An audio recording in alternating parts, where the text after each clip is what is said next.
मुंबईच्या आझाद मैदानावर अत्यंत दिमाखदार असा महाशपथविधी सोहळा पार पडलाय। विधानसभा निवडणुकीचा निकाल लागल्यानंतर आज मुंबईत आझाद मैदानावर पंतप्रधान नरेंद्र मोदी, केंद्रीय गृहमंत्री अमित शहा आणि जेपी नड्डा यांच्या उपस्थितीत शपथविधी सोहळा पार पडला।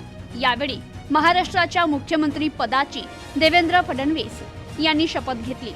राज्यपाल CP राधाकृष्णन यांच्या समक्ष त्यांनी शपथ ग्रहण केली। तर यावेळी मुख्यमंत्री देवेंद्र फडणवीस यांच्या सोबतच शिवसेना पक्षप्रमुख एकनाथ शिंदे आणि राष्ट्रवादी पक्षाचे प्रमुख अजित पवार यांनी उपमुख्यमंत्री पदाची शपथ घेतली। विधानसभा निवडणुकीत विरोधकांचा सुपडा साफ करत महायुतीने बहुमत प्राप्त केलं। एकट्या भाजपनं 132 जागा जिंकल्या। यामुळे भाजपसाठी हा एक मोठा विजय ठरला। भाजप हा राज्यातील सर्वात मोठा पक्ष ठरलाय। त्यामुळे मुख्यमंत्री पद हे भाजपकडे जाणार हे निश्चित होतं। भाजपच्या विधिमंडळ गटनेतेपदी एकमुखानं देवेंद्र फडणवीस यांची निवड करण्यात आली आणि मी पुन्हा येईल म्हणणारे फडणवीस तिसऱ्यांदा मुख्यमंत्री पदावर विराजमान झालेत। अत्यंत शानदार दिमाखदार असा शपथविधी सोहळा मुंबईच्या आझाद मैदानावर संपन्न झालाय। Bureau report, news today 24 Mumbai.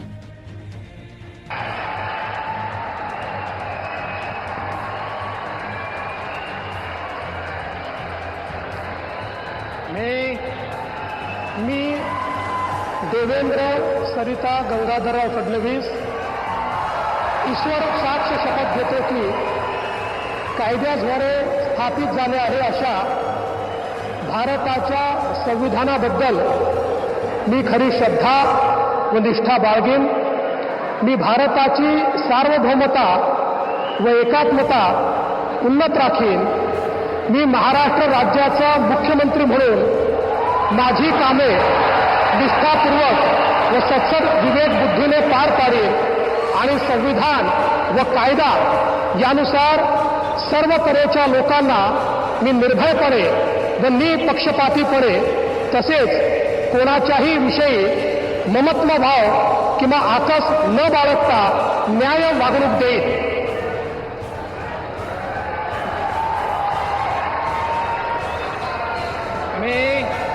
मी देवेंद्र सरिता गंगाधरराव फडणवीस ईश्वर साक्ष शपथ घेतो की महाराष्ट्र राज्याचा मुख्यमंत्री म्हणून माझ्या विचारार्थ आणली जाईल किंवा मला ज्ञात होईल अशी कोणतीही बाब असा मुख्यमंत्री म्हणून माझी कामे यथायोग्य पार पाडण्यासाठी आवश्यक असेल ते खेरीज करून एरवी मी कोणत्याही व्यक्तीला किंवा व्यक्तींना प्रत्यक्षपणे व अप्रत्यक्षपणे कळवणार नाही किंवा त्यांच्याकडे उघड करणार नाही।